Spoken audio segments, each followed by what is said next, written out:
Hello guys, what's up? I'm here today with fuck. Fuck. I know your name, but I know what you look like and everything, but I forgot your TikTok handle. I always forget this shit. Hold on. This is so funny. Yeah. So my TikTok handle is bring things. Bring things. Yeah. Okay, I'm here with Bring Things. You know, you're the most literally proletarian man alive.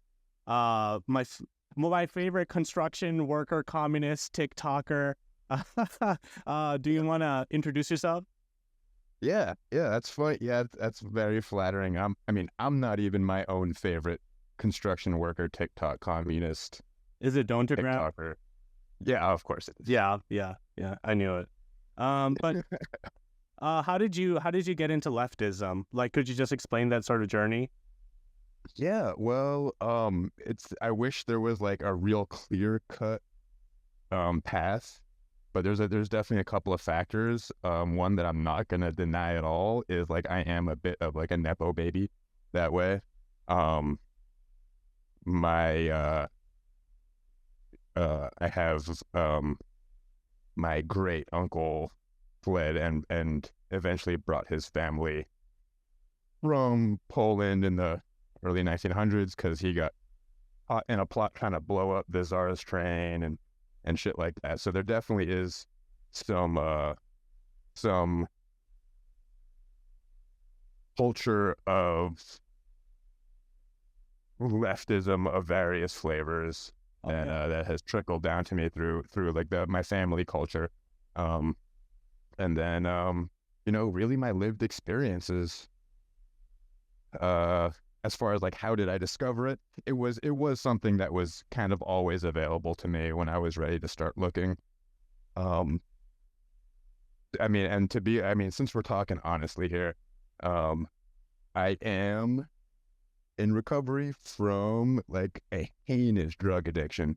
Hmm. And so part of the process of me like getting my shit back together um, took a lot of very uncomfortable and um, and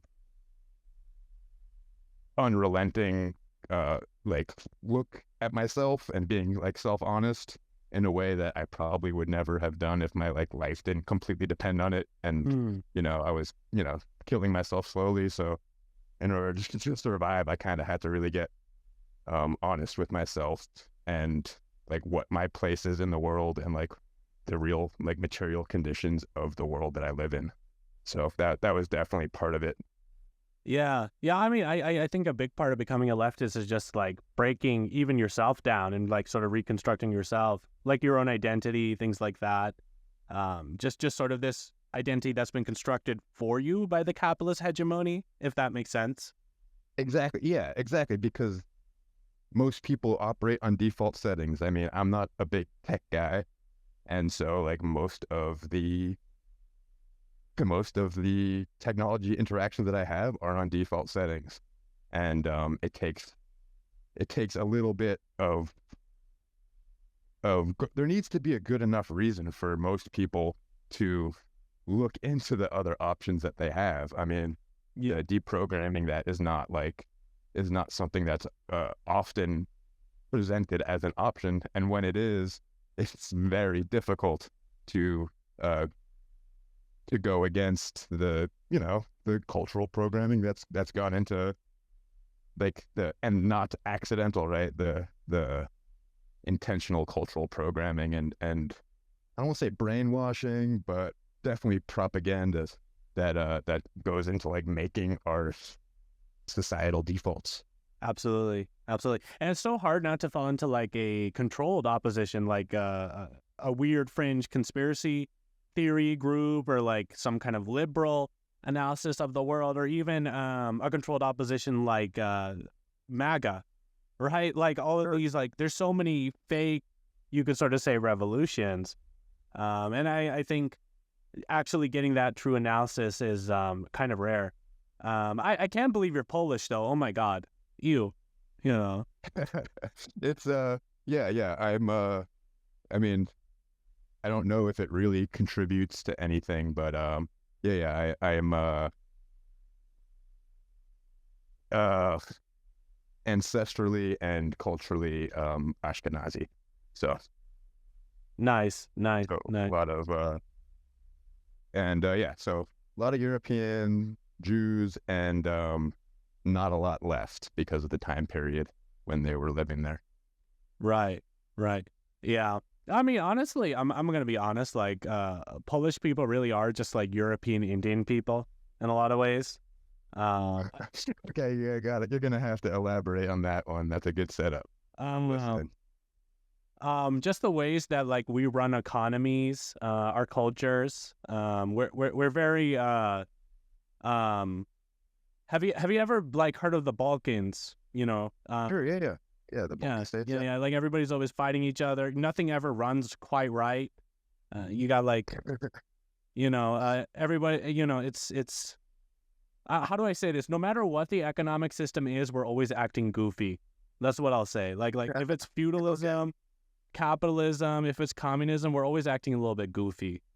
You know. Sure, yeah, yeah. I mean, and yeah, I mean, balkanization. I mean, just yeah, it's there's a reason that we use that term for things, and Yeah. it's not isolated to that I'll say section of Europe, right? this is my weird like racial theory, but like I'll say like Poles are like European Indians, the Balkans is like European India because like everybody in India fucking hates each other, just like everybody in the Balkans fucking hates each other. Everybody in South Asia hates each other. And then I'll say the root of all of this is Mexico.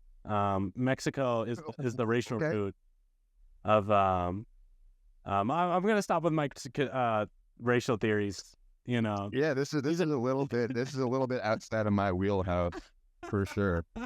But I'm listening. I'm like you should see me right now. I'm like leaning forward. Like if we were talking in person, you would see I'm on the edge of my seat, like waiting for what you're gonna say next. These are thoughts I usually keep to myself, not in the main. But yeah, Yeah, we could talk about this stuff. off, yeah, for our secret Nosball meetings, Oh God, yeah, of course.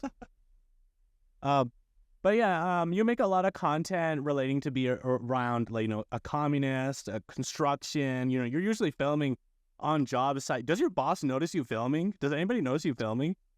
Well, it's been quite a journey. So the short answer is yes. The funnier answer is so originally no, and my dedication to kind of like trying to like figure out what kind of videos I wanted to make. Anyway, the point is eventually I got ran off a job, meaning I was terminated from a job site because For filming video. somebody stumbled across one of my more popular videos and was like, "Hey, I recognize this place. This is where I work. And also we have like a strict no photography policy."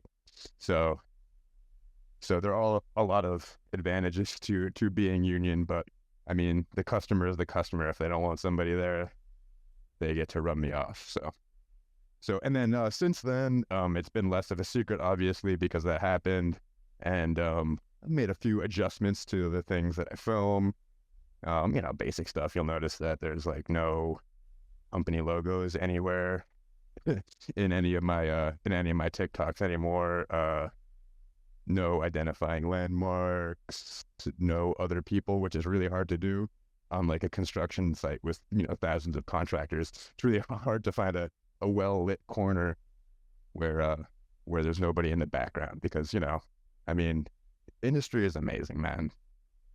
So there's a lot of people, a lot of bodies around, a lot of labor happening, a lot of like incredible. The scale and sheer size of some of these projects is really astounding. But the point is, yes, the short answer is yes. My current supervisors, and the word boss is so like kind of confusing. I like to be a little bit clear about that. Like, especially like I'm talking about a boss, I'm usually talking about, I know it's used different ways by anybody that's like supervision in any way. I usually typically use that for the C-suite and above, including like owners. So yeah, my supervisors do know what I'm up to. I do not film on company time, and usually that's that. that, Yeah. you know, it's kind of a, don't ask, don't tell, like, we'll look the other way, just don't get us in trouble kind of deal. Nice. And some of them are surprisingly very receptive to the message and appreciative of it. So Hell yeah. Hell yeah. You just got a super chill supervisor, basically. yeah, I Yeah. have been pretty fortunate in that respect. Don't you love that? But what's that? Don't you love like just supervisors that look the other way? Like today at work, I had an hour where I did nothing, and my supervisor just was there, just doing nothing with me, scrolling on their phone Oh, too. only an hour, huh? Those are kind of rookie numbers, Preet. We got to get you into the union. I'm kidding, of course, but yeah, I mean, because definitely noticed that like everybody knows there's different kinds of bosses. There's like the horrible, evil, wicked boss that exists way more than it should for how much of a caricature it seems. Yeah. And then there's incompetence. There's a massive amount of like ego that goes into like mid management and supervision a lot of times. Because frankly, in my trade, management doesn't get paid that much more per contract. So typically the people that end up in those positions are there because, there's definitely an ego factor involved. Yeah. Yeah. But then there's the guys that rose up through the ranks and whatever, didn't forget where they came from and stuff. And I think a lot of the best leaders you find at some of the lower levels of management because they're not so physically separated from the work and their workers. Yeah. Yeah. I've noticed a lot of trades have like this weird seniority thing where like people who've been in the industry like the longest are like super, super well respected, and rookies get like the fucking worst job. I'm like a white collar worker. Like I've got soft hands. Like, so this is obviously like all outside shit that like I've heard, but Hell yeah, brother. but it's just this weird sort of. You guys seem to just bully each other constantly. Yeah. Well, it's not that. It's not that deep. You're totally accurate, and I mean it is. These jobs, specifically trade jobs, specifically labor jobs, that I'm not saying that we don't know how to act, but typically the people that work these jobs, like, we're not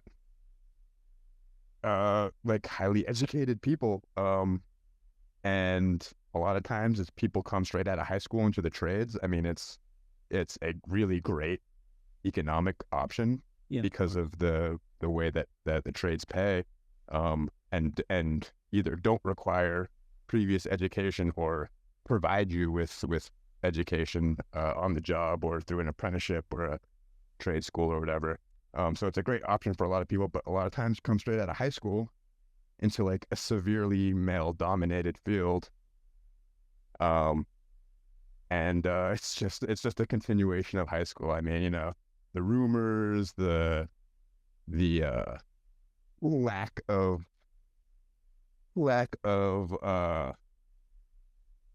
I guess I don't know what the term is, but I guess should be a lot of chisme and a lot of like, I guess I would say like hazing, right? There's definitely a cycle there of hazing, I guess is the word, which is, well, the old timers treated me like shit when I was coming up, and now it's my turn, essentially. So we see some of that. I definitely perceive it a lot. Everybody is nice to me all the time, so I don't know. Kind of hard to really do that. Okay, so I have two theories. Either like everybody's nice to me all the time and they're just like mean to other people around me for some reason, or people are being really mean to me and I'm like too stupid to notice it. So like those are my kind of two theories right now. There's also a third option where they're talking shit behind your back. Oh yeah. That goes without saying. Yeah. But the trades, you've mentioned toxic masculinity. The trades are also very often connected with like conservative culture. If you think of like the Trump MAGA base, it's like construction workers, coal miners, just the real hard workers of society. Like, why do you think the trades within America especially have such a conservative culture? Well, that's like a well, it's again like it's a question that has a lot of probably factors built in, that like feed into that, and I think a lot of it circles back around to the education standpoint, and not a lack of education, even though we are trade workers typically have much less formal education than, Yeah. for instance, white collar workers or tech workers and stuff like that. However, um, it's not lack of education; it's just a different type of education, right? So, we talked about, like you said, we touched on toxic masculinity, and I think having in a dangerous, like a physically dangerous, physically difficult, um, high pressure work environment, toxic, what we think of as toxic masculinity, as far as its values and behaviors, um, can be like an extremely effective defense mechanism in the short term, right? Yeah. So these ideas of like, don't bring up your feelings, and if you hurt yourself, walk it off. You got soft hands, brother, and all that kind of shit, right? Leave your feelings at the gate is like a big slogan, but and all of that like does, once again, in the short term, contribute to probably some short range like survivability, right? Just toughing it out. So I think that's definitely a factor, and that's definitely a top behavior as well, right? Because along with the knowledge, the trade knowledge and skills that are passed down on the job, also the attitude, right? How to behave, right? Yeah. These old timers, a lot of the young guys look up to them, and so not only are they learning how to weld or how to do an offset or how to rig up a crane pick, they're also learning how to talk to other men, how to think about women, how to perceive, society and the world around us. It's like any other job, right? We're talking with our coworkers and we're learning from them. So it is definitely a cycle. Yeah. And then the other aspects too, right? Being male dominated is definitely uh, a contributing factor, because when we talk about conservatism and like conservatism, uh, white supremacy, and uh, evangelical Christian values, right? Those are all kind of so intermingled that kind of comes out as this Absolutely. as this kind of toxic sludge that we're exposed to every day on the job site, especially guys coming into the job straight out of high school, don't necessarily have a lot of defense built up against that. Yeah. Yeah. I think in a lot of ways, like masculinity, the way it's constructed is just to like made to preserve like socioeconomic structures, like like Yes. as they exist. Suck it up, bully each other. It's a communal. It turns every single man sort of into his own slave driver. Like his own Ooh, yeah, absolutely. that conception of masculinity in your head is almost like your own check, right? Your own internal boss, like looking over your shoulder, making sure you're staying in line on the factory producing machine, or obviously in construction. Fucking, I don't know what you guys do in construction, but Yeah, we do factory moving machines and that kind of stuff mostly. Sometimes I fucking. get to do arts and crafts, stuff like that. Or what do you mean specifically, like what trade I'm in, or what construction workers do in general? No, what trade you're in? What trade? I don't know what you guys do Okay. in general, but what trade are you in? I do piping. Piping. So I'm in my local plumbers pipe fitters union. Okay. So when you're like fucking digging up dirt for like to install pipes, and you're fucking hauling those heavy ass things and then everything like that, that toxic masculine culture is just sort of there to like make sure you don't get out of line. You're almost sort of Yes. Yeah. and you almost sort of become your own bully. In toxic masculine culture, like it's not even like your friend busting your balls. You're also busting your balls yourself. Because you don't want to seem like gay or like fucking feminine or like a pussy or like something like that. That's absolutely like I never thought about that before in those terms, but like exactly that, right? We internalize. I mean, I think we're social creatures, right? So we internalize these voices that we hear, and yeah, there's got to be a point where, yeah, you start speaking to yourself in the voice that you've been hearing for sure. That's a really yeah, become our own slave driver is a great term for it. And even within, the context of organized labor, like to varying extents depending on locals. I mean, it is really like you could see a big difference state by state across the U.S., but so even local to local, the level of class consciousness and sensitivity to these kinds of things. Yeah. So I'm in a right to work state that has a generally pretty strong local right here. However, um, anything beyond the contract is, you know, suck it up, sissy boy. Yeah. Yeah. And That being said, that's not true across the board. And once again, so like I mentioned it being a cycle, and cycles are hard to break, but it doesn't mean that you can't stick a wrench in those gears every now and then. And so like, although I'm not like I'm the guy who's gonna change the whole culture of my local, like that's ridiculous. But what I can do is is reach out and like connect to my coworkers on a real way instead of in like I got a handful like really manly badass one-liners that I'm gonna whip out and like never have a meaningful interaction with these men that I spend 10, 11 hours a day with. And let them know like that, hey, like I I would like to talk to you about this shit that's going on with you, or I would like to talk to you about, yeah, I know it's not in our contract, but wouldn't this be better?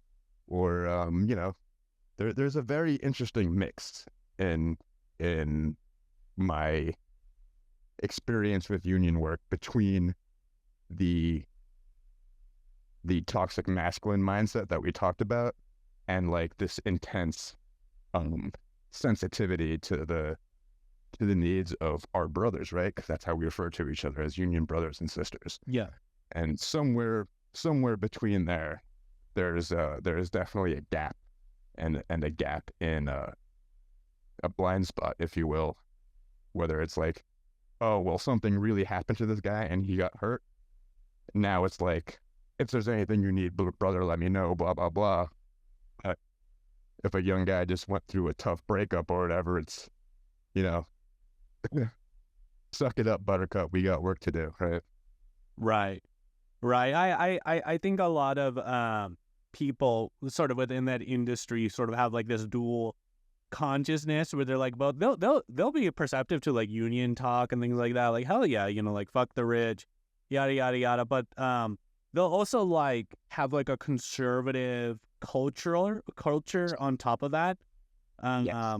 Like you can like talk to them about like unions and how like those big wigs in fucking Wall Street are just lazy and fuck the rich. And then next thing you know, they'll be all like, yeah, and that's why I'm voting for Trump, and I love Trump, and fuck gay people.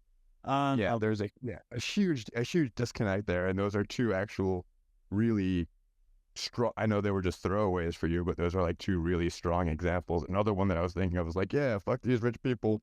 We're union. We're fucking, we're out here building America, brother.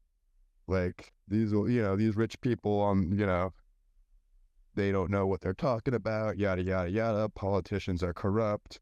There's a problem with all this stuff. So what I'm going to do is I'm going to buy a rental property and rent it out. And that'll solve the problem for me and my family.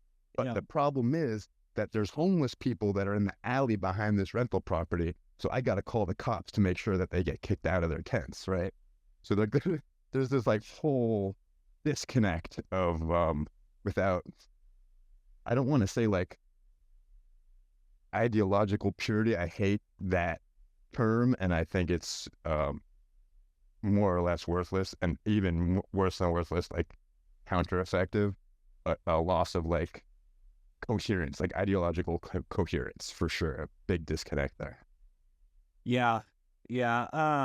But moving on, we're sort of just skirting around it, but like, do you think that trade workers like that are on that like edge can learn like genuine class consciousness, like when they're so close to it? And like, do you think you could convince like a lot of these people to become communists? Do you see like, if said in a right way, if presented in a right way, they could like um be socialist, be communist? Or is it sort of a fuck no, that's gay, get out of here with that shit?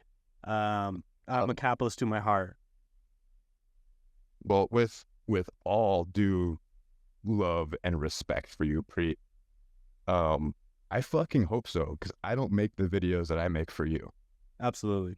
if that makes sense. You know, I have just enough faith, and not faith, not blind faith, but just enough experience and just enough interactions and perception of the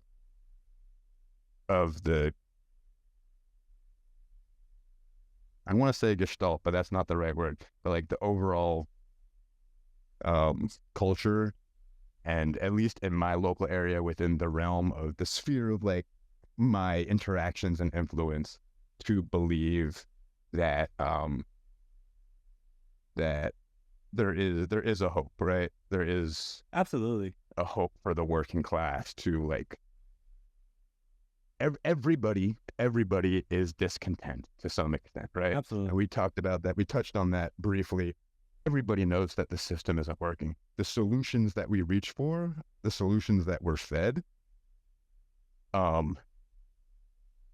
typically are counterproductive, right? Like we talked about, like these I don't want to say revolutionary, but these rebellious factions or ideologies, right? Are all symptomatic, right? Including like the MAGA and, you know, the conspiracy theory and stuff. Those are all symptoms of the rot that's going on. And you know, people say, oh, they got no chance, whatever, for whatever reason. Dumb construction workers. I mean, these guys aren't dumb. They're not. Sometimes it feels that way, but I think everybody has coworkers that come off as complete fucking idiots sometimes. But I truly believe that this is the point where we will land as like tradespeople. Specifically, that's what my experience is with in America, will have to eventually be a dialectical materialist view of society. And once you get there, the answer is much more clear. Yeah. Yeah, absolutely. I mean, first of all, like tradespeople are vital to our fucking economy until we find like robots that can perfectly replicate and automate like 100% of this shit, which I don't think we will be able to within like any recent or like recent future, like any coming decades within this lifetime. But even then, construction workers, tradespeople just hold so much power within our society. They are like as much as it gets memeified, they are sort of the backbone of this country. Nothing works without them. And yet at the same time, they're sort of not treated well at all. Like, sure, it's great pay, but it's still such an exploitative, shitty system overall because of capitalism. And if ultimately their best interest is in communism, it's just that we have to show them that it is. Yeah, go ahead. Yeah, there are just that there are. I don't think that you said memification. Yeah, that I don't think that trope of whatever backbone of America, building America, making our society run, all that shit. Like, I don't think that that's a fucking accident. You know, it's not just that, oh, that it so that people so happen to just like figure that out and accept it. I think that this, yeah, you remember COVID when like COVID started up a couple years ago. Essential workers, right? Yeah. It's the same idea. It's the same idea. It's if we fluff your ego a little bit, you'll keep being a good boy, even though I'm feeding you less, right? Absolutely. Yeah. And that's very much my perception of that thing. As like, you know, oh yeah, you guys keep America running, you guys build America. We need to get back to that. And I mean, it's true, partially true at least. I mean, there's a lot more that keeps America running, and not all of it should, in my opinion, should continue to do so. But yeah, that is not a substitute, right? A pat on the head is not a substitute for a decent quality of life for your family. Absolutely. Absolutely. Yeah. I mean, there is sort of this pride that they will give you, like, for being this in this industry. Like, you're so much better than a fucking barista or a grocery clerk, or you're so much fucking better than you're a real worker, and that doesn't translate to any fucking material gains, right? It's just a fucking shitty participation trophy given to you. Sure. Well, I think statistically there is just like I get what you're getting at here, but I'm not gonna just gloss over that. I mean, I think on paper, you know, the trades are Absolutely. compensated more for our labor than service industry is, which is, I think, I don't know about by far, but it's definitely one of the most egregious things that I've seen industry wise for people to just be exploited to, I mean, bled to the point of death, and just long enough to pull back in and continue to provide services that everybody fucking needs, apparently. But yeah. But the point you were getting at was true, which is that, yeah, the idea that the value of construction labor, which most people at least can agree upon because they can see it, or I don't know why it's more valuable. Actually, I'm going to stop talking about this because I don't really believe it. I'm just realizing that now. Yeah, no. I mean, you were onto something. I mean, I think it sort of goes into that toxic masculinity sort of thing, that you're out there gruffing and roughing it, and you're getting dirty while somebody is being exploited inside like a building. Like how dare they? Right? Yeah. Comfortably, like a little bit more comfortably than me. Like, they're still fucking exploited horribly. They're still just as important as a worker to me. But they get exploited comfortably. I think that is very. They are workers. I know that was a slip, but you are a worker, Preet. Everybody's a worker. Just because you sit in the AC, all fucking fancy pants over there, you're a worker, man. What? Yeah, but yeah. But I totally followed your train of thought. I didn't mean to split hairs there. I know what you meant. You meant labor, like physical labor. Yeah. Yeah. No. You're good. But why do you think that is sort of like a distinction that some people make? You know, that like trades are like a fucking real job, and that barista, grocery clerk, yada yada, aren't quote unquote real jobs, that they're just like minimum wage jobs that aren't to be respected, because there is sort of a pseudo respect, right? That people will pay where, you know, I respect you, but I don't respect you enough to let you unionize. You know, like politicians will do that all the time. I respect you. Yeah. You know, you're the people build America, but I'm not gonna let you fucking unionize. I'm not gonna like listen to any of your demands. But I respect you over that fucking teenager in McDonald's, right? And it's always quote unquote teenager in McDonald's because it's really like a single mom working for shitty wages, things like that. Yeah. That doesn't like, it doesn't feel as good to dunk on that person for some reason. But yeah, I mean, the lip service is because of something that you mentioned earlier. I mean, this is just this, like wild speculation, but like I imagine that that the ruling class is very aware. They're not. I think people like to play like do that thing where like the enemy is a fucking idiot, right? Yeah. But like the ruling class, our enemy, like the direct enemy of the working people, they fucking know how much they need us. They're not stupid. They know, but they also know how easy it is to control us. Absolutely. All of the tools are in place. Everything is set up, right? We got decades and decades of if not centuries of propaganda and cultural hegemony and shit like that set up to control us. So it's definitely an uphill battle. But yeah, they know. They fucking know. They need to pay us lip service because for the most part, we are men and we have egos and we like a good attaboy and we like somebody to say, oh, yeah, you work so hard. You're so much stronger than other people. Oh, your dick is so big, right? Like you love to hear that, right? Yeah. So, so that's a lot cheaper, like you said, than letting us realize how bad things are, and having us do something about it and coming together, right? Anything to prevent solidarity is really seems to be the touchstone of their strategy.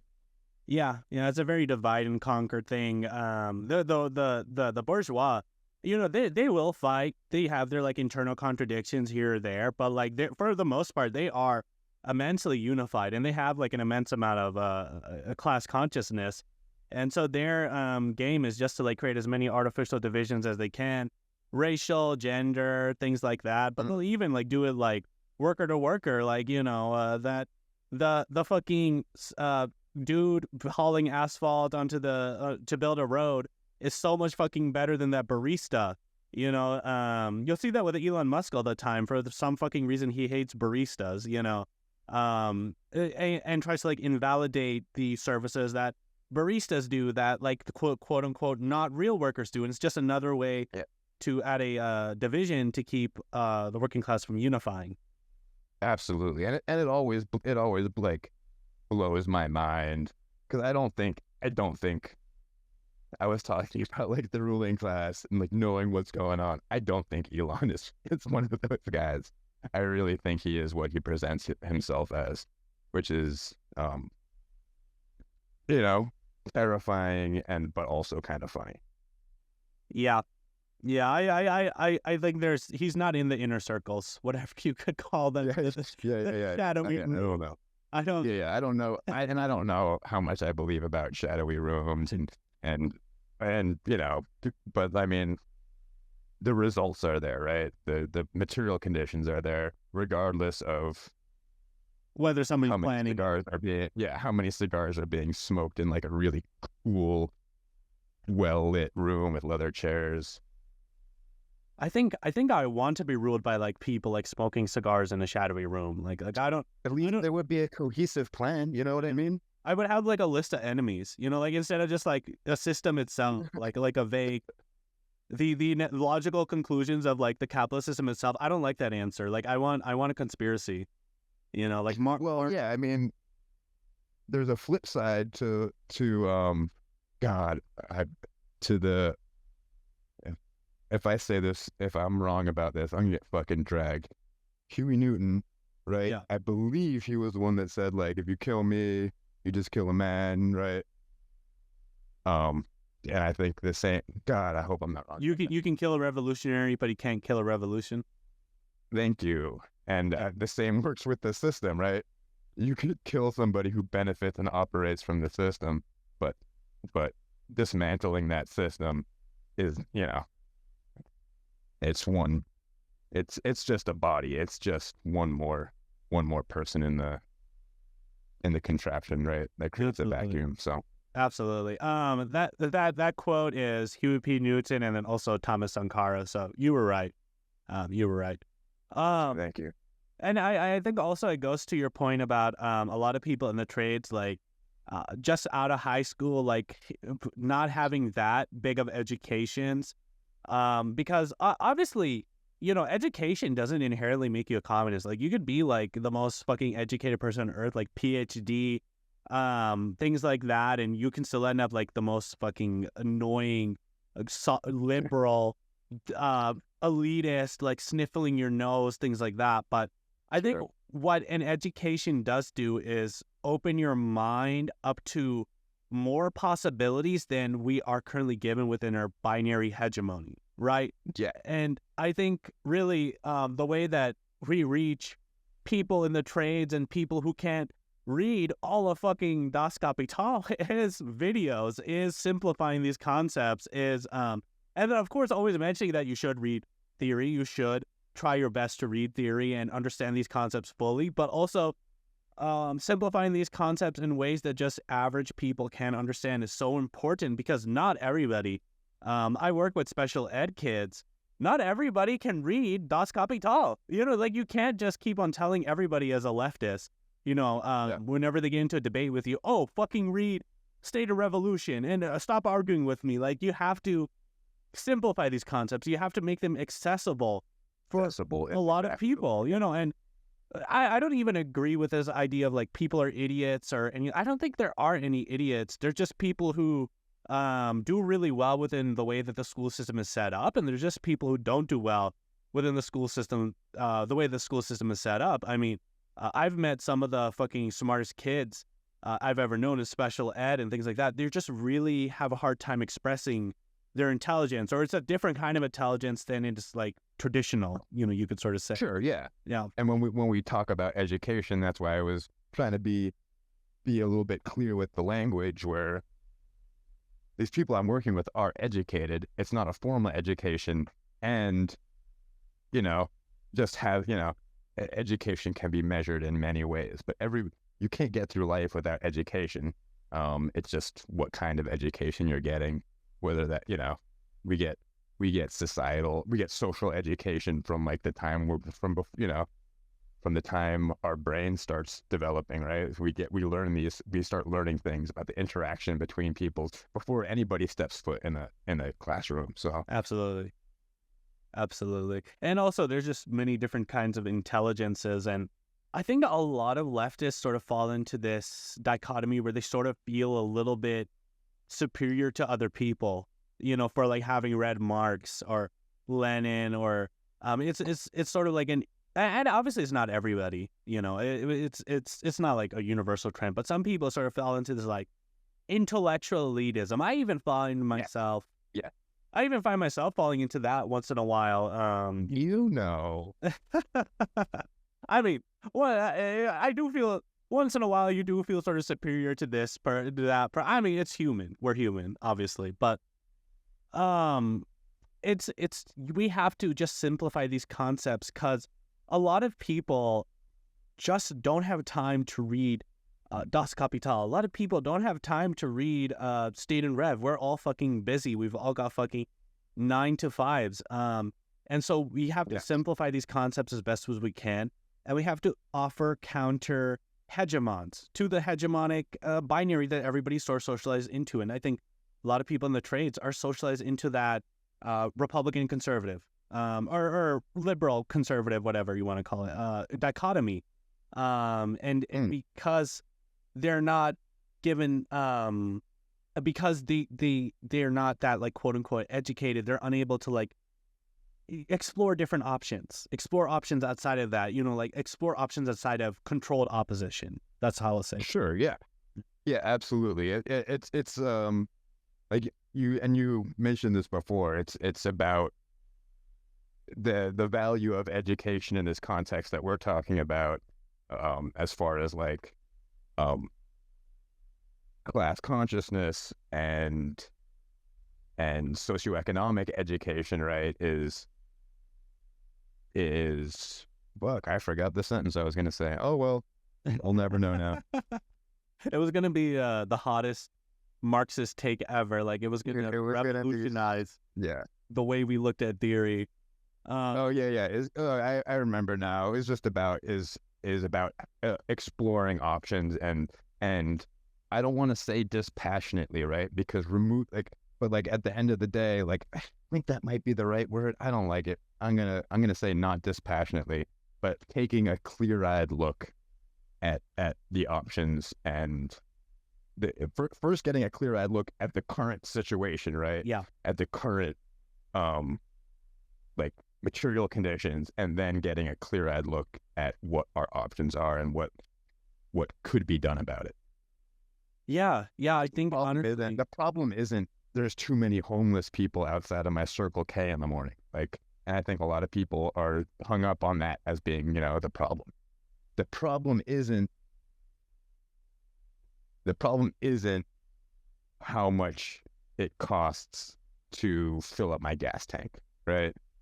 That's a symptom of a problem, right? So just even thinking along those lines is, I think, a really good start, and it's something and because I'm not, dude, you got to choose your battles, right? And in my workplace, like I'm not gonna win anybody over by pushing my glasses up on my nose and actually, you know, uh, about conditions, and I'm not gonna get anywhere by throwing around the terms communism and capitalism. I'm not like that. This is the battle that I've chosen.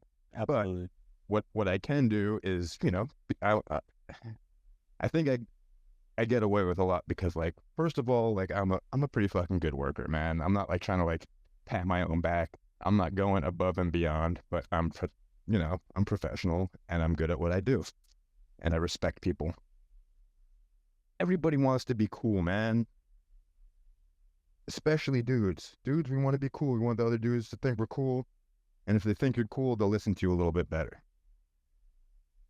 Yep. So instead of saying, hey, man, damn, that really sucks, that's probably because of capitalism. And here's this book I got you by a guy named Karl Marx, right? Like that's not the solution, right?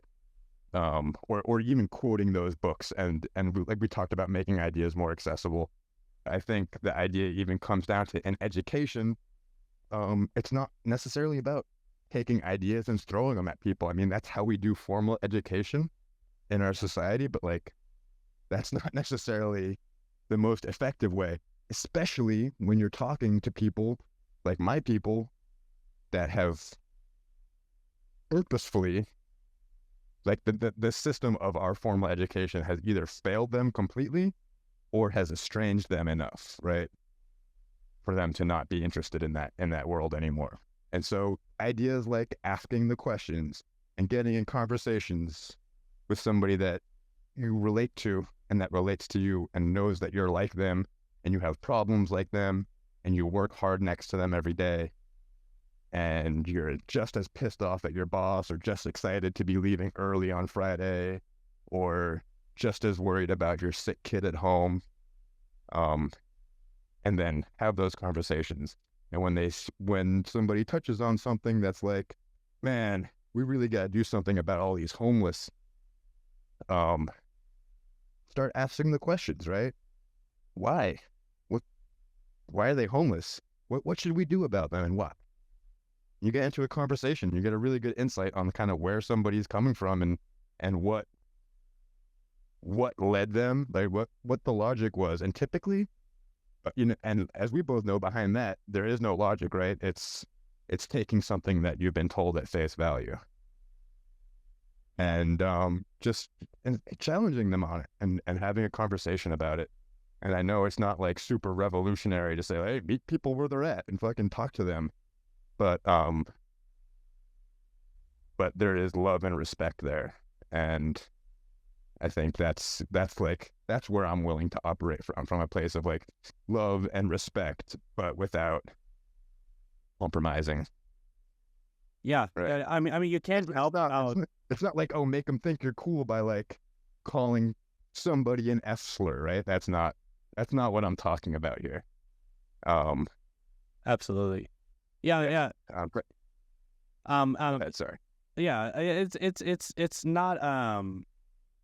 Shit. I lost my point. It's not making somebody look like an idiot or anything like that. It's meeting somebody where they are. It's winning their trust. You can't help the fucking working class if you fucking hate the working class. You Right. know?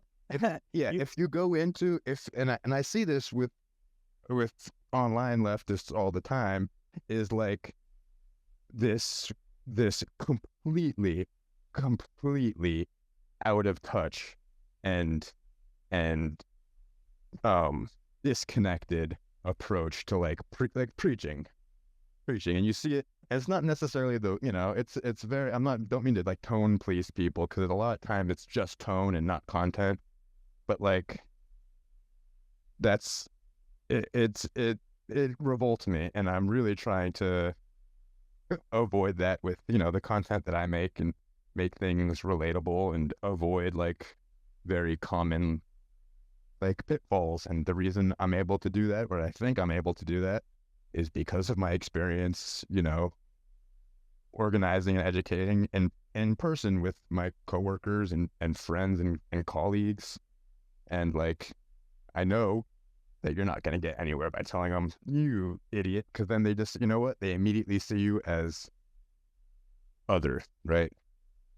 yeah. We Yeah. other each other so fucking much, man. Leftists as much as anybody else. I think that's one of the hardest things to deprogram, is the othering of, whether it's be other trades, other workers, right? Where we talked about construction workers versus baristas for some fucking reason. I don't know why. I don't know why that rivalry exists. But yeah, or we touched on race and nationality and all that stuff. And that's, the more we other, that's, I mean, what's the opposite of solidarity, right? um Disconnect, individualism, dissolidarity. I don't know. Oh, damn, I thought you typed that into a thesaurus. I was like, those are three pretty good ones. I don't know. We could say balkanization. I don't know if that's totally accurate, but it would bring us full circle. It would. But no, like being an actual fucking human being, having the trust of people, actually does work when you're getting your ideas across. I mean, the whole idea of let's say like Maoist mass line is the winning the trust of the fucking people, and you can't do that when you hate the fucking people and their guts.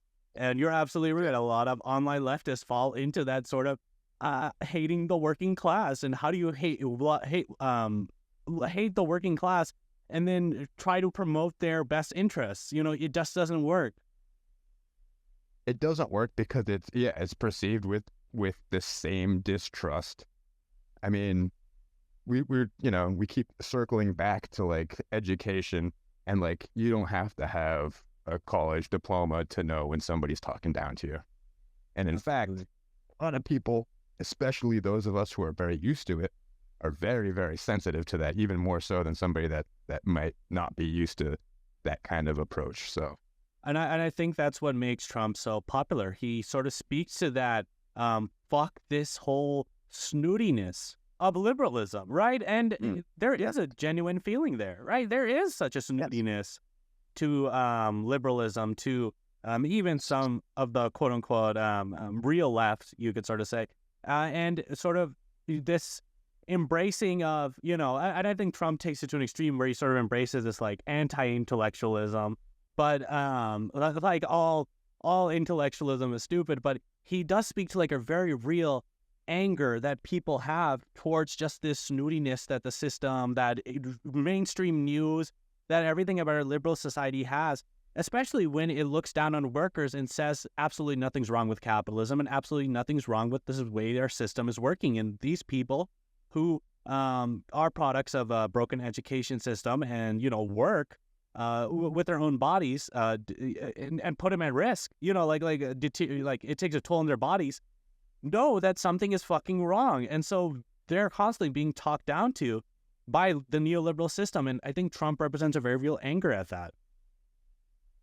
yeah. Oh, yeah. And that's, once again, it's not in any kind of defense of MAGA, right? But like, no, we not can't, like, once again, like, we can't deny, like any kind of like major movement. Like, MAGA is a big fucking movement in America. It is huge, and it is intense, and that doesn't arise out of somebody being like, very clever or very like even very charismatic, right? It arises from there being a condition that is so unbearable or so clearly and glaringly um, problematic and troubling and painful to people that they're willing to reach out to grab whatever is available to them, right? Whatever help, right? Like, Easy dude, answers. I live in the desert, right? And like it gets fucking hot out here, and I always see the movies with like people like, you know, westerns and stuff, motherfuckers like riding their horse across the desert, getting all sunburnt, running out of water. And like, you better believe, like, if I'm thirsty enough, I'll drink piss. And you better believe that if I'm stuck out at sea for enough days, floating with not a drop to drink, eventually every fucking person drinks the salt water. Even those that know that it's a death sentence. Because Absolutely. the condition of thirst is so intensely unbearable that you can only resist for so long, even if you quote unquote know better. But that condition needs to be addressed. Absolutely. Because the whole neoliberal system as it currently is, like Kamala, Democrats, whatever, is just trying to gaslight people into thinking that everything's fucking fine. That this capitalist exploitive system, there's nothing wrong with it. And like you said, like towards the beginning of this, everybody knows that there's something fucking wrong. Like there's so much just deep rooted pain within this society. And Trump, these conspiracy theorists, they give you a very real easy answer when nobody else will. And that easy answer is, it's fucking gay folks, it's fucking migrants, it's fucking this, it's fucking that. But, I think the thing about socialism, the thing about communism is that we can give you the easiest fucking answer, that it's your boss, that it's a billionaire, that it's the capitalist. And we just got to figure out how to get that across, plant that seed of consciousness. And that's through winning the fucking trust of people and not looking down on them. Yeah, winning the trust of people, for sure. Speaking of that, why do you think so many people's identity is just sort of tied? We were talking about that sort of toxic masculinity. If you want to expand on that, like, why is it so often tied to sort of like being a happy worker, a happy like bitch, you could sort of say, of the boss, of the landlord, trying to like act in the interest of billionaires at top? So I guess is the question like, why do so many people identify and use their career or job as their identity, or is the question like, why are people motivated to be quote unquote good workers with all the baggage that entails, right? The latter one. Okay, yeah. Well, I mean, I hate to oversimplify it, but I think the answer is like pretty evident, is that you get more crumbs if you're a good dog. Whether those, if you bake the cake, if you go get all the ingredients and you bake the cake, and you cut the slice out of the cake, and then you get to keep the slice, right?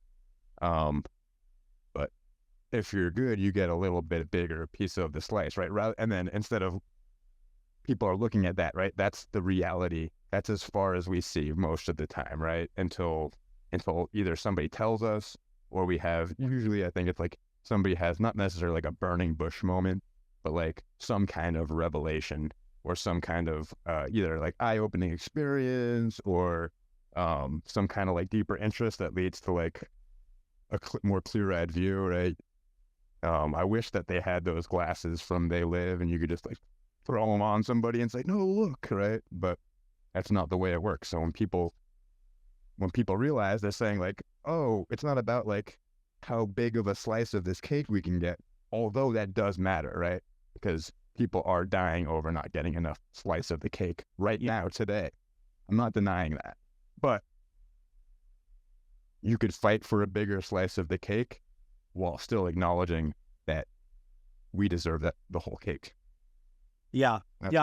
I mean, I think going back to the dog analogy, like a lot of people are even afraid to bite the hand of the hand that feeds them, right? Like, the way that the capitalist mythos sort of presents itself within a lot of people's brains, it's almost like a parental figure, right? Like it's a parental child relationship where we're supposed to be thankful for the bourgeois or the rich or the elites, whatever you want to call them, for giving us these opportunities, for creating this society.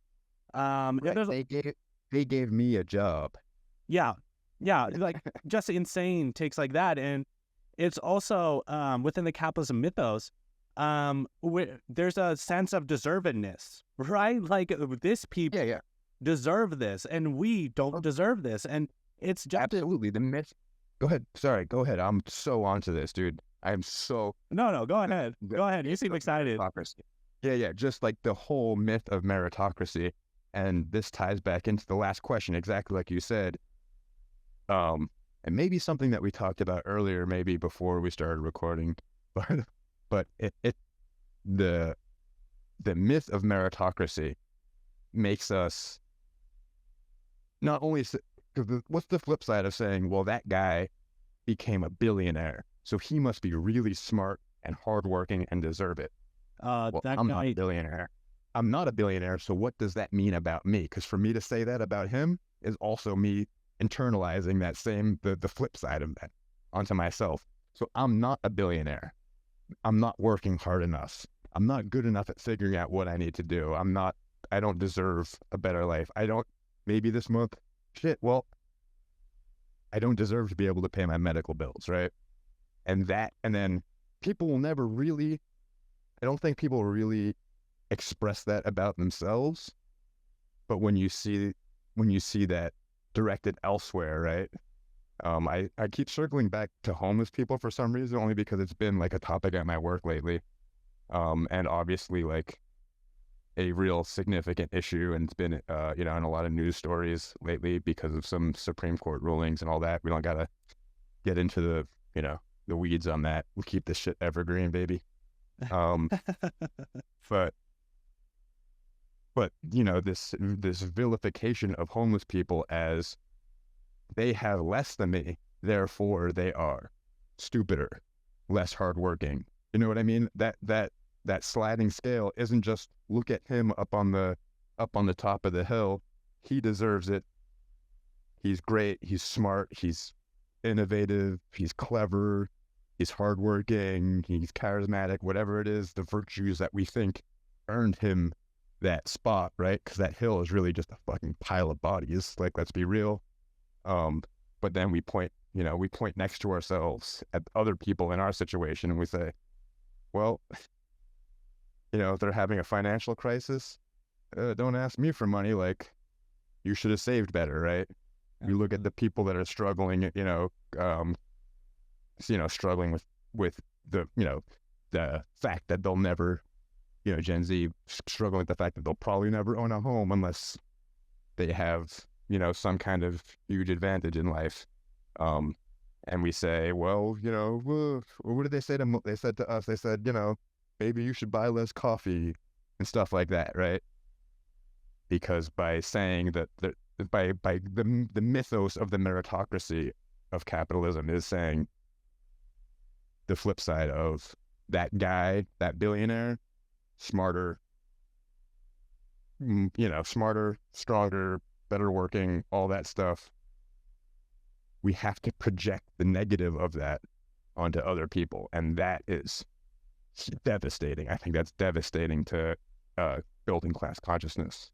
Absolutely. There's such a moral character to capitalism, like the way it presents itself, where billionaires are seen as good, and having like all the good virtues of society. They're so smart and hardworking and innovative.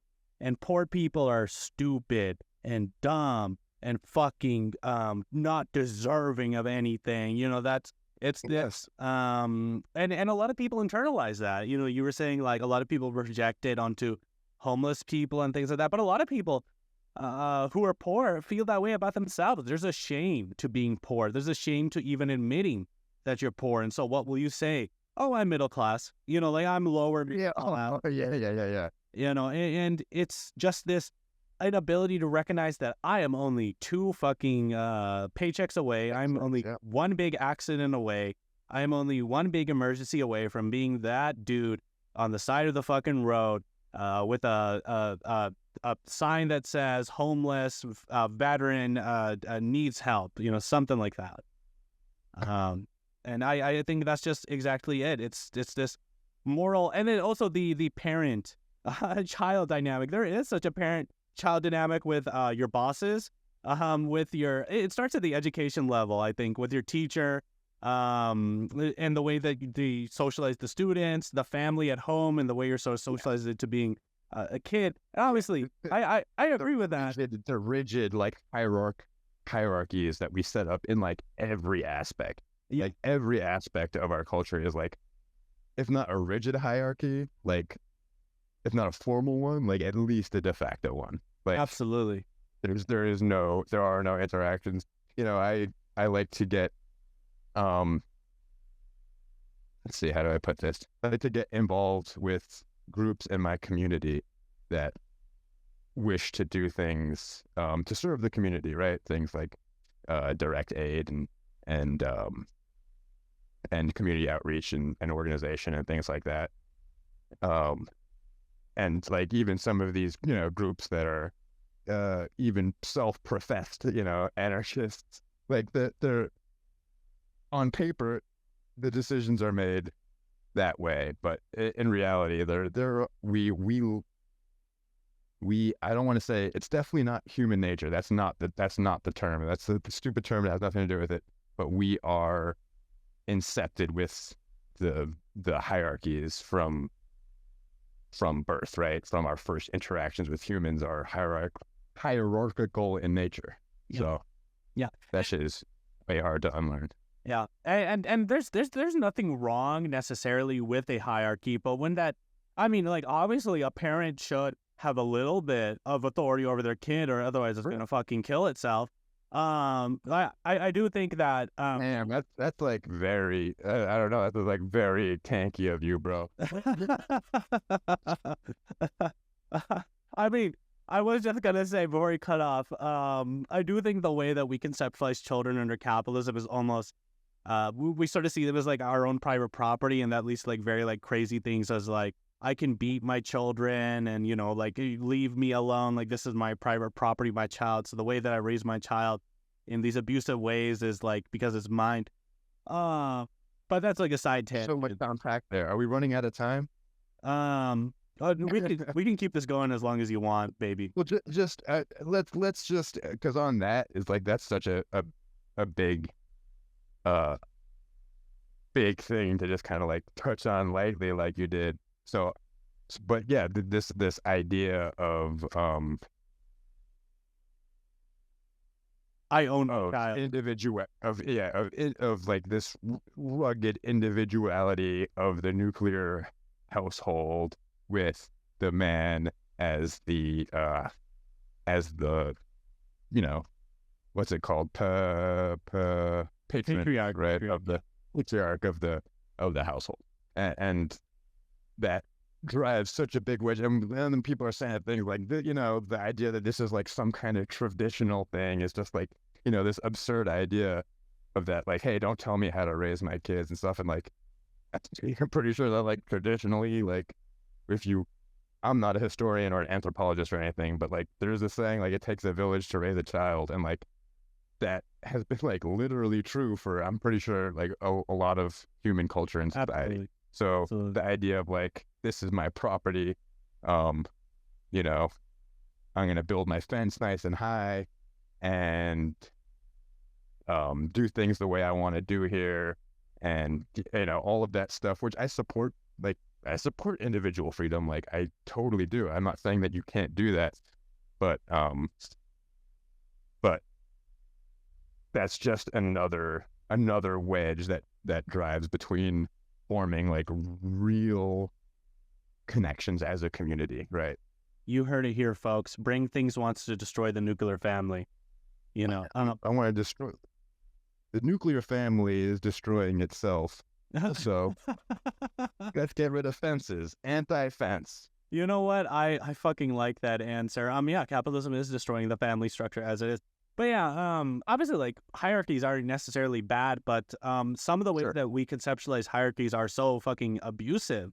And it begins with the household. The patriarch has complete control over the child. And of course, like thinking about it dialectically, like in a socialist context, we can still have like a family unit that also has like a village raised. We can have like a combination of that too, and like slowly transition to something new and beautiful. It doesn't have to be like a complete abolishment of the nuclear family day one after Mm. the revolution. But it, Not if I'm in charge. Just letting you guys know. but that it begins with the household. The father is able to control everything and beat the shit out of the kid. And then it goes to school where you're sort of this factory drone and the teacher has ultimate authority over you. And then it gets to your workplace. And in the workplace, that's where it first really, really becomes abusive on a socio-economic level, where you're supposed to be that sort of child that listens, doesn't act out, and your father figure, the patriarch is the bourgeois, your CEO, your boss, your supervisor, and you almost sort of, if you act out, you're a bad child. Like it's the same thing. From timeouts at home to jail time in the real world. It's a system that reproduces itself on almost every level, from the family unit to large superstructural, global economics, trade, things like that. Sure, and it does that through violence and force. Yeah, Like you said, like all the examples you gave were that of either violence or I guess in the case of school, from my understanding of how community resource officers and stuff go, I think it works the same way at school these days. So yeah. The way that and then here's a question though. I wanted to jump in on this when you were talking about it, because you were doing the cycle from home to school to workplace, right? But that's not everybody's path. And in fact, I would kind of ask, like, doesn't that hierarchy start at the workplace? And then the father figure that we were talking about in the first hypothetical iteration of this chain is bringing back learned behaviors from work to apply to his family unit. Yeah. I don't know. I don't know about the causality there. I'm just throwing it out there. Yeah. I'm But if we're I don't know. I'm Marxist. Like everything is based in like a material conditions. So the way that the family unit is organized is because of the economic structure. If we had like a different economic mode of production, the family unit would organize itself differently. And so you're absolutely spot on there. But the way that Engels identified the family, basically the patriarchy, is sort of just a way to, first of all, codify property rights. So it's a lot easier to pass on your property to next of kin when you have like a wife, right? And instead of like you're fucking everybody in the tribe and you have like 200 illegitimate, like you could sort of call them kids. Now you have like yeah. now You're have involved with creating a bunch of children that you have no nuclear control, you have no direct control over and authority over. Yeah, like when you're a hunter-gatherer, that's great. I mean, like you can fuck everybody in the tribe, gay sex, everything, like orgies in the forest. It doesn't matter. But when you have damn, now I'm like, you're really selling anarcho-primitivism right now, and we need to move away from this, because I know that's not you. But when you have property to pass on, you need a wife. You need a legitimate, quote unquote, like there are no illegitimate kids in my opinion, but you need a legitimate kid to be able to inherit that property. And so, right, yeah, you need a direct line. Yeah. So that's where Engels saw the patriarchy coming from. And then, of course, the relationships within the family are meant to teach children, whether the family's doing it consciously or not, and most families are not, of course, but to the modes of production of the economy around it.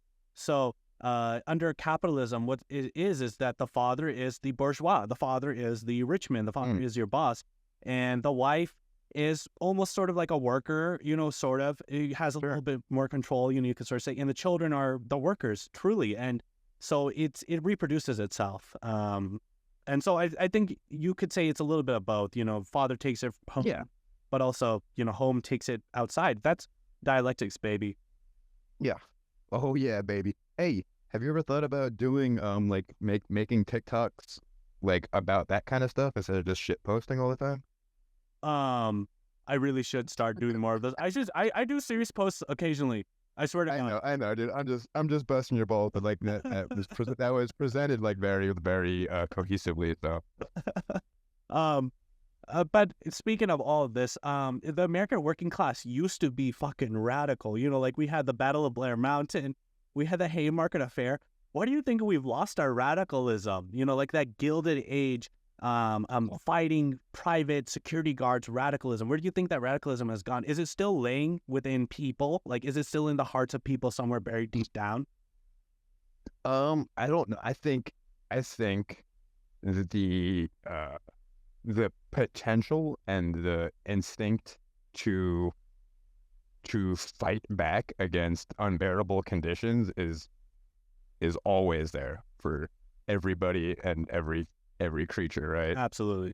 Um, However, the way that you know, prevent that is because those that era of radical uh revolutionary yeah, revolutionary acts and sentiment and um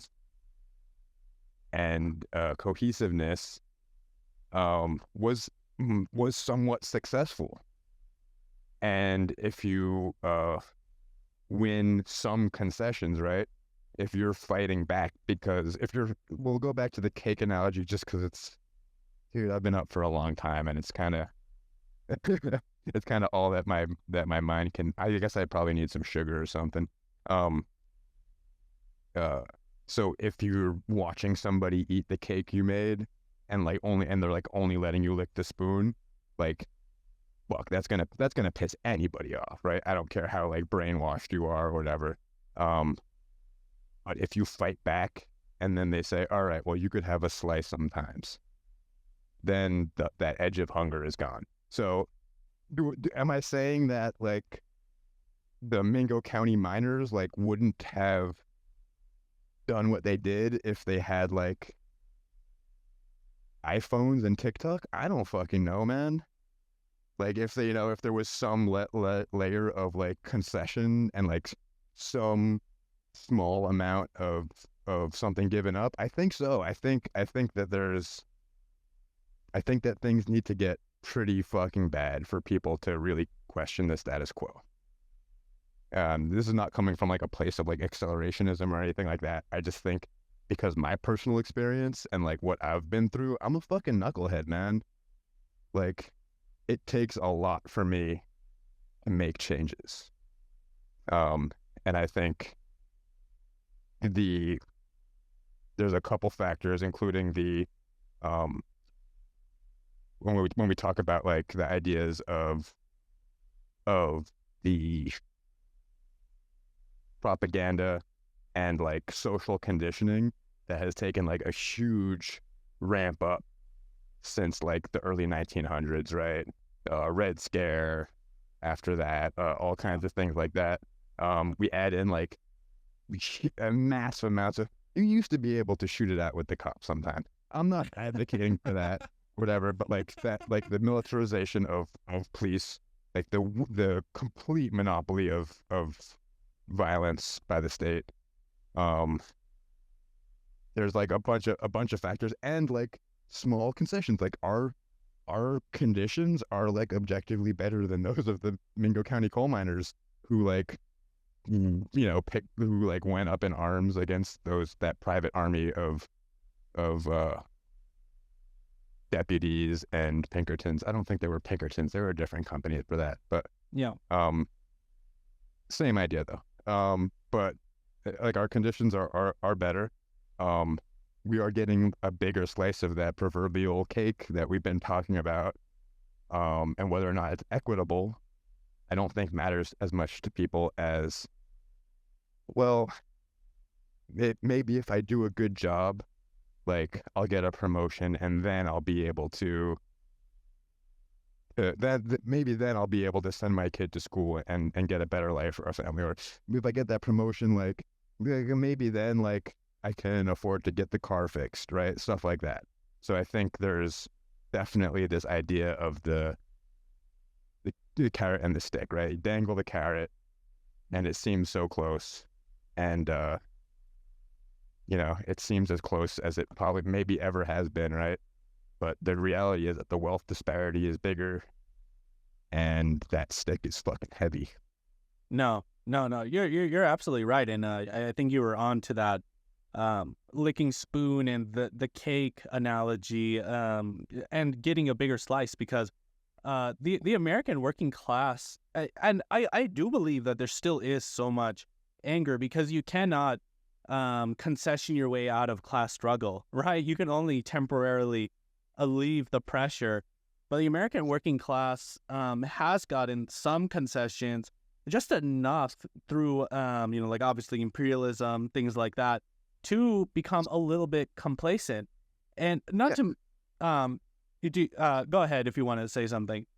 It's anesthesiology, right? It's the study of, and I said that word, not exactly knowing what anesthesiologists do, but I think part of what they do is figure out exactly how much to sedate somebody, right? Yeah, it is. So yes, okay. So that idea of like, we're gonna give enough crumbs so that I'm not starved to death, or if you give enough crumbs so that like enough people don't starve to death, because obviously there are people fucking starving to death in the West, like today. Yeah. But like where the ones that are productive to your system, like they don't starve to death, you better believe they're gonna fucking come back tomorrow for more, and they're gonna do a good job because they need those crumbs. Yeah. Yeah. So, absolutely. Yeah. So if you can't. I mean, a good vampire doesn't bleed somebody dry, right? You got to keep it going.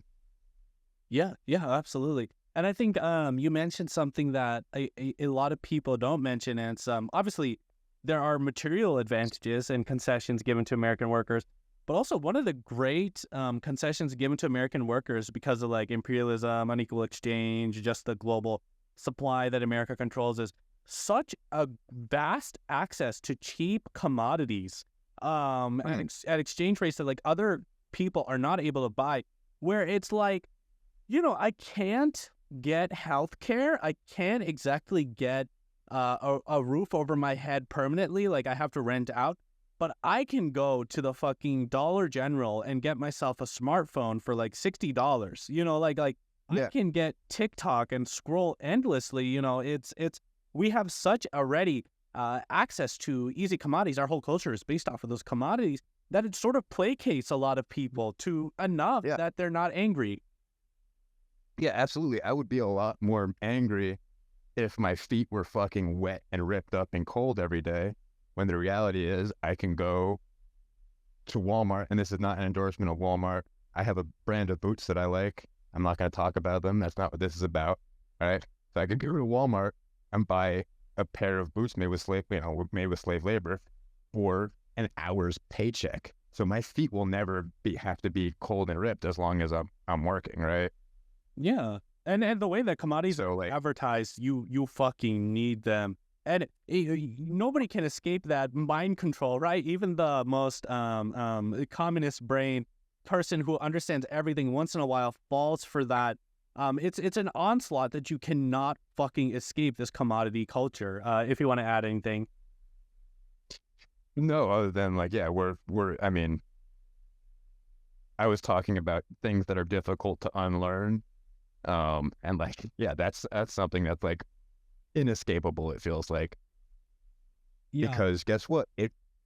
We're not apart. We're not like apart for like, I think a lot of leftists have this level of aloofness, and we've touched on it a couple times. They're thinking that, their feet don't fucking touch the ground and Like, if only you were enlightened like me. Like, why don't you just read this book, you know, motherfuckers or whatever. But like, nobody is above the, you know, the idea that like sometimes you buy something and it makes you feel good and you don't think about why it makes you feel good to buy a thing. Absolutely. Absolutely. I mean, me and revolutionary thought, I don't know if you know them. We talk a lot. And one of the things that we talk about is just like how easily even we, like at our level of Marxist propaganda, are like susceptible to just the stupidest marketing trends. You know, it's that Goebbels line of if you repeat something enough, it becomes the truth. That advertising used to be called propaganda. It just became advertising as a fancy word because they didn't want to be associated with it anymore. Really? Is that's I have not heard that before. They used to be part of Is the that same like department. that's like I would love to hear more about that. I mean, clearly we are both I wouldn't say like enthusiasts of propaganda because I'm not going to speak for you, but I mean, I make propaganda. so so I obviously have some interest in it. My whole fucking life is propaganda. But yeah, some of the earliest giants within the advertisement industry was a nephew of Sigmund Freud. And so he used a lot of psychoanalysis and things like that to Right. Yeah, behavioral behavioral. Yeah. training. Yeah.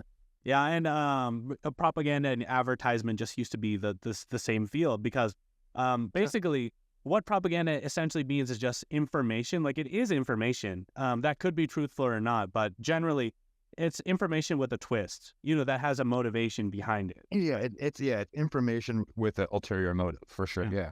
Yeah. Yeah. And its Yeah. connotation has become bad recently, but it used to not be that bad. Yeah. So it's a connotation. Advertisement is just the same exact concept, but with a better connotation, you can sort of say. Sure. Yeah, yeah. And hopefully, I mean, it seems like to some extent, at least with younger generations and more media literate people these days, it seems like advertising is definitely taking on some of the negative connotations of whether I think that might be something divorced from like the actual like class consciousness that is at the heart of what we're talking about, but like just the idea that this is something the more invasive and ubiquitous it becomes, like the more it seems like people are building up a resistance to it and kind of pushing back. I don't know about in any meaningful ways, but Yeah. at least in a way that shows that like yeah, advertising is a dirty word, right? We hate seeing ads. We do whatever we could do. We get an ad blocker.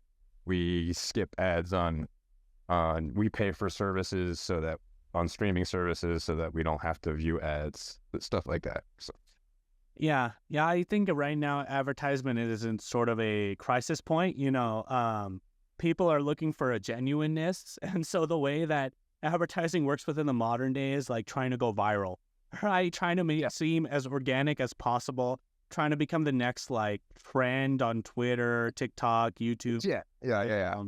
And you can't really directly talk to the consumer as a big corporation anymore, and I think Right. younger generations are still as susceptible to advertising as older generations, but I also think that they're more skeptical of just the structures around it, and even just the structures of society around it.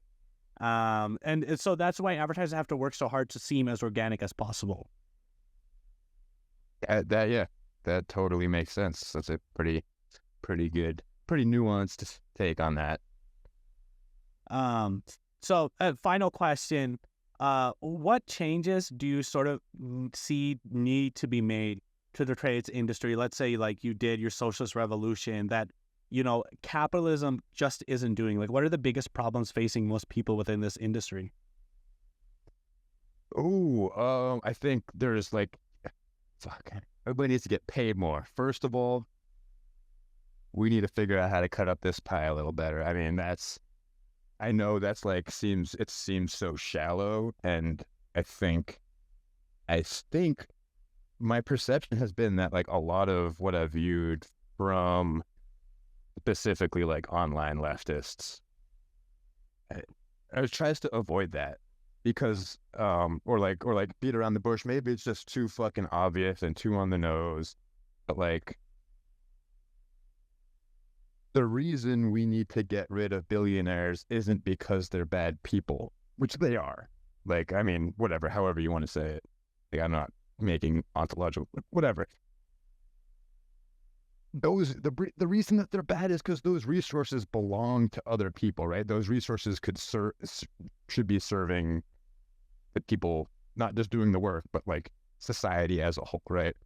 So I think people overlook that. Maybe they skip it because it's too obvious, but I don't think it's too obvious to mention. Is like it's just the way that we distribute wealth, and that's not the way we distribute resources is like obviously the number one fucking issue. At least to me it is. So beyond like any like social or ideological things, I mean, like, dude, people gotta fucking eat. Like people that work, even people that don't work, like we need to, like when I say working class, that doesn't mean like people get this shit all the time in my comments too. Like that doesn't count unemployed people, those lazy motherfuckers. Like, no, it counts everybody because the resources are there. We have the industry, we have the capability, we have the skills and all that stuff. So that's the number one thing. Maybe it's not nuanced or a hot take enough, but like motherfuckers need to eat. Motherfuckers need houses, you know? Anyway, so that's the number one thing. And then as far as like culturally in the trades, I think a lot of the stuff that we touched on, I think would be alleviated at least a little bit because of that. And this is like always the big hypothetical, right? Like, if all of your needs were met, would you push yourself and others past your physical limits? If all your needs were met, would you feel the need to put somebody else down to make you feel good about yourself as a worker because you want other people to perceive that you're a good worker? Because if other people perceive that you're a good worker, then you get some advantage from it, right?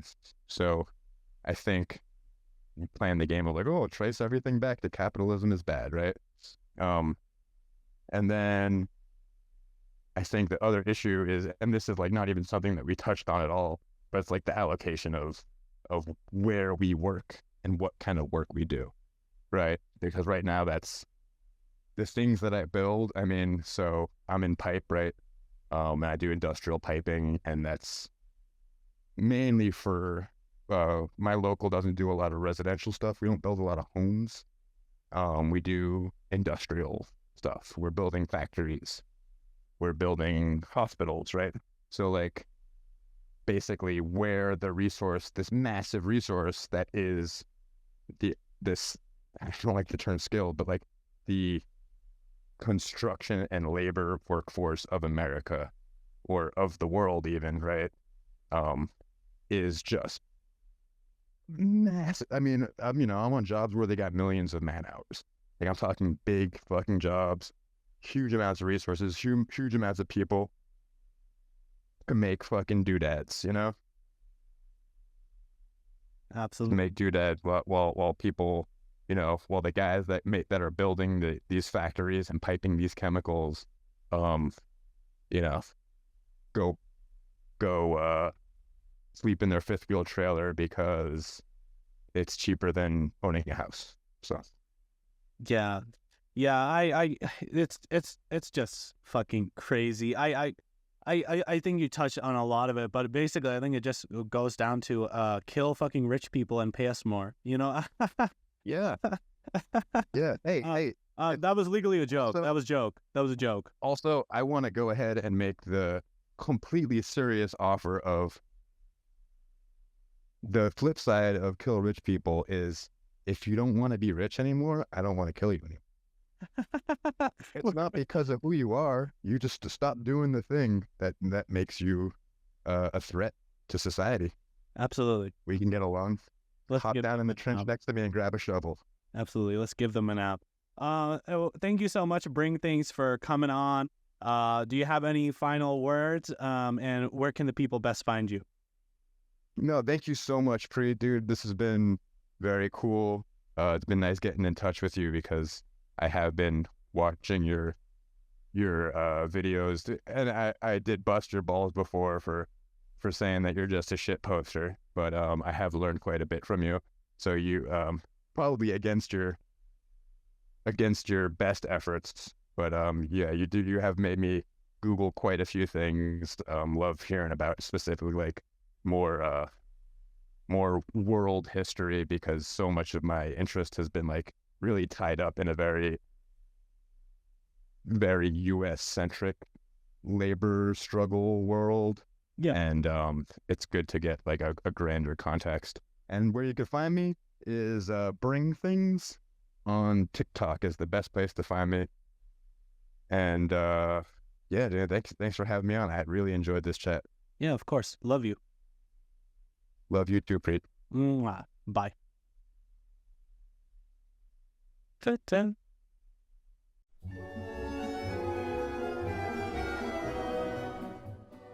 This episode of the Pokepreet Pod has been brought to you by our generous members on our Patreon. If you'd like to become one of them, go to patreon.com/thepokepreetpod. Thank you.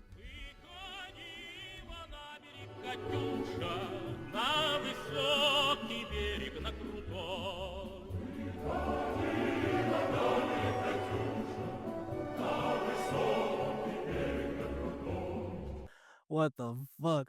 Glory to Stalin. I barely. And a special shout out to our Marshal of the Soviet Union member, Mateus T. If you'd also like a shout out, please consider subscribing to our Patreon, where you can also get episodes up to a month early. Thank you.